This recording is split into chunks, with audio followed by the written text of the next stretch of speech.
Good evening बच्चों, आज हम लोग क्वेश्चन करेंगे 2.10 जिसमें क्वेश्चन में कहा गया है कि एक 900 पिकोफैरेड का कैपेसिटर 100 वोल्ट से चार्ज किया जाता है और चार्ज करने के बाद उसको बैटरी हटा दी जाती है और दूसरे कैपेसिटर से जोड़ दिया जाता है। तो देखिए, जब बैटरी हटाने से पहले ये कितना चार्ज हो गया इसका हमें देखना है। तो सबसे पहले ये देखें कि ये कितना चार्ज था जब बैटरी अब ये कनेक्ट थी। तो Q इज इक्वल टू होता है CB और C कितना है 900 पिकोफैरेड यानी कि -12 और V हो गया 100।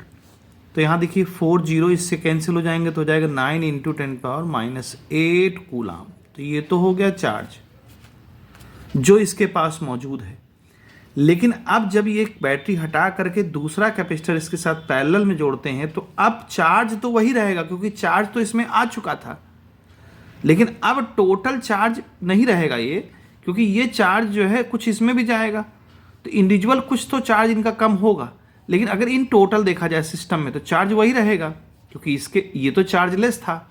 तो चार्जलेस को आपने चार्ज वाले से जोड़ दिया तो क्या करेगा, ये चार्ज देना स्टार्ट कर दे जाएगा इसको, और जब स्टार्ट करेगा तो ये चार्ज में इसके चार्ज में कुछ कमी आएगी। खैर वो तो एक अलग बात है, कमी आएगी आने दीजिए।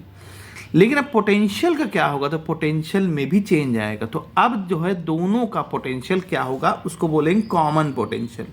आपने पढ़ा होगा कॉमन पोटेंशियल। तो कॉमन पोटेंशियल का फार्मूला होता है total charge upon total capacity. तो भाई चार्ज तो वैसे तो फार्मूला Q1 + Q2 लिखते हैं हम लोग, लेकिन चार्ज तो एक ही है ना।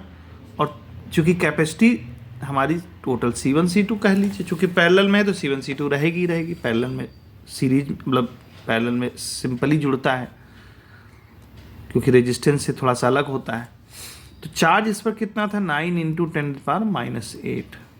और अब कैपेसिटी कितनी हो जाएगी, तो सीरीज में जब जुड़ेगा तो ये 1800 पिकोफैरेड। तो जब ये -12 ऊपर जाएगा तो ये जुड़ेगा इससे तो बन जाएगा आपका 9/1800। तो ये बन जाएगा 10⁴ और 4 पावरें जब इससे कैंसिल होंगी तो बचेगी 10⁻2 और वो जाएगा 900,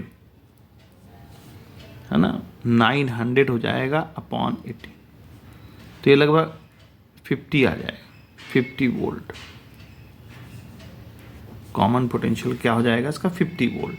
ठीक है, डायरेक्ट भी कर सकते हैं लेकिन हम डायरेक्ट नहीं बताना चाहते, तो वो सिमेट्री मेथड से आपका पोटेंशियल आधा हो जाएगा। लेकिन हम वो उस चक्कर नहीं, मान लीजिए आपका 900 ना होता, कोई और होता तो फिर वहाँ सिमेट्री नहीं लगती। तो ये वो इस तरह से किया जा रहा है कि कैसा भी क्वेश्चन होगा, कुछ भी आपका कैपेसिटी दे रखी होगी तो आप पोटेंशियल ऐसे निकालेंगे। अब इसमें क्वेश्चन क्या पूछता है, क्वेश्चन ये पूछता है कि इसकी इस वाले की एनर्जी क्या होगी और अब बाद में जो है एनर्जी क्या होगी और एनर्जी का डिफरेंस में क्या, क्यों एनर्जी में लॉस आएगा। तो देखिए एनर्जी में लॉस आएगा तो देखिए इसकी एनर्जी क्या होगी, पहले वाले की U1 हाफ। देखिए फार्मूला होता है Q इंटू V, एक फार्मूला ये भी होता है। तो हाफ Q की वैल्यू कितनी है 9 इंटू 10⁻⁸।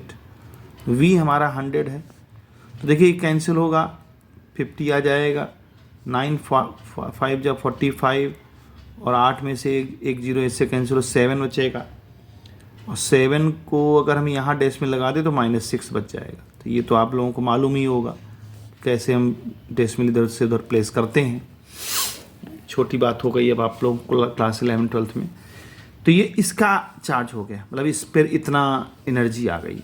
अब जो ये नया कॉम्बिनेशन बना है उसमें इतनी कितनी एनर्जी होगी, तो हाफ सीधे चार्ज और V। तो अब देखिए चार्ज तो वही है, चार्ज हमारा कितना था तो 9 इंटू 10⁻⁸ था। वोल्टेज कितना रह गया 50, तो अब इसको काट दीजिए तो क्या बचेगा 25। अब 25 से अगर आप 9 का मल्टीप्लाई करेंगे तो 225 हो जाएगा।